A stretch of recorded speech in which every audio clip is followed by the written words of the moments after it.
बिस्मिल्लाहिर्रहमानिर्रहीम। अस्सलाम वालेकुम। स्ट्रेचर से नफ़रत। दोस्तों, तज़किरा हो रहा है कायद-ए-आज़म के आखिरी अय्याम का और हवाला है हेक्टर बिलायतों की किताब मोहम्मद अली जिन्नाह का।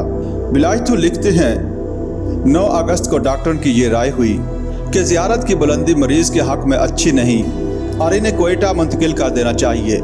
12 तारीख को लेफ्टिनेंट मज़हर अहमद सारी रात सफ़र के एहतमाम में मसरूफ़ रहे।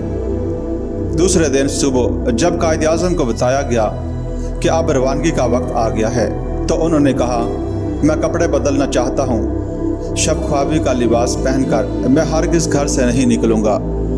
इस पर कायद को वो नया कोट पेश किया गया जो उन्होंने कराची में सिलवाया था और पहले कभी नहीं पहना था।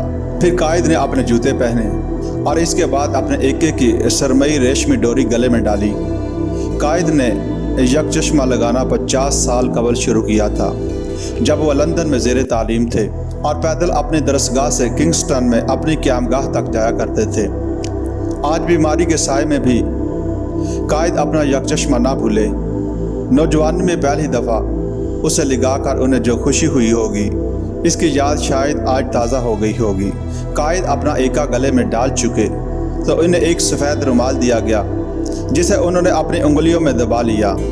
फिर मज़हर अहमद ने 2 पठान खिदमतगारों की मदद से कायद-ए-आज़म का नहीफ जिस्म उठाकर स्ट्रेचर पर रख दिया और उसे नीचे ले गए। लेफ्टिनेंट मज़हर अहमद कहते हैं, जब मैंने कायद-ए-आज़म को उठाकर मोटर में लिटाया तो वो मुझसे इतने करीब थे कि उनका रुखसार मेरे रुखसार के बराबर था और मैं उनकी सांस की हल्की हल्की आवाज़ सुन सकता था। मैंने इन्हें गद्दे पर लिटा दिया लेकिन मैंने महसूस किया कि वो आराम से नहीं लेटे हैं। मैं अभी तक इन्हें पकड़े हुए था और इरादा कर रहा था कि इन्हें ज़रा हटाकर ऐसी जगह लिटाऊं जहां इन्हें पूरी तरह आराम मिल सके। इसी असना में उन्होंने मुझसे कहा, मज़हर, तुम्हारा सांस फूल रहा है और मेरा भी यही हाल है, ज़रा ठहर कर सस्ता लो। मैं कुछ देर ठहर गया और फिर इन्हें उठाकर आराम से लिटा दिया। फिर मैंने उनसे पूछा, जनाब अब आप आराम से हैं? इस पर वो मुस्कराए और पूछा, मेरा रुमाल कहाँ है?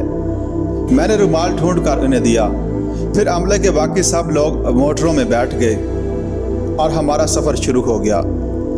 जब हम कोयटा की रेजिडेंसी में पहुँचे तो मैं कायद-ए-आज़म को इनके बिस्तर पर ले गया। मैंने इन्हें लिटाया तो वो मुस्कुरा दिए लेकिन ज़बान से कुछ ना कहा। 16 अगस्त को कर्नल इलाही बख्श ने अपने मरीज़ को ये खुशखबरी सुनाई कि उनके फेफड़े की हालत अब पहले की निस्बत 40% बेहतर है। इस पर कायद-ए-आज़म ने पूछा, 100% इस्लाह कब तक हो जाएगी? 2 दिन बाद उनकी हालत इतनी सुधर गई कि उन्होंने अपना काम दोबारा शुरू कर दिया और रोज़ाना 1 घंटा सरकारी कागजात के मुताले पर सर्फ करने लगे। इन्हीं दिनों चौधरी मोहम्मद अली कराची से आकर फिर कायद-ए-आज़म से मिले और इन्हें देखकर ये राय कायम की कि उनकी कैफियत अब पहले से बहुत बेहतर है और बहसीयत मजमूई वो रुबा सेहत मालूम होते हैं। थोड़े दिन बाद कायद-ए-आज़म इस काबिल हो गए कि उठकर कमरे में चंद कदम चल सकें। उन्होंने अंगूर और आड़ू खाए और कराची वापस जाने की ख्वाहिश जाहिर की लेकिन साथ ही ये शर्त भी लगाई कि मुझे वहाँ बिसाखियों के सहारे ना चलना पड़े। मैं हरगिज़ पसंद नहीं करता कि लोग मुझे स्ट्रेचर पर डालकर मोटर से मेरे कमरे तक ले जाएं। ये अज़्म उनकी दिलेरी का आखिरी मुज़ाहिरा था।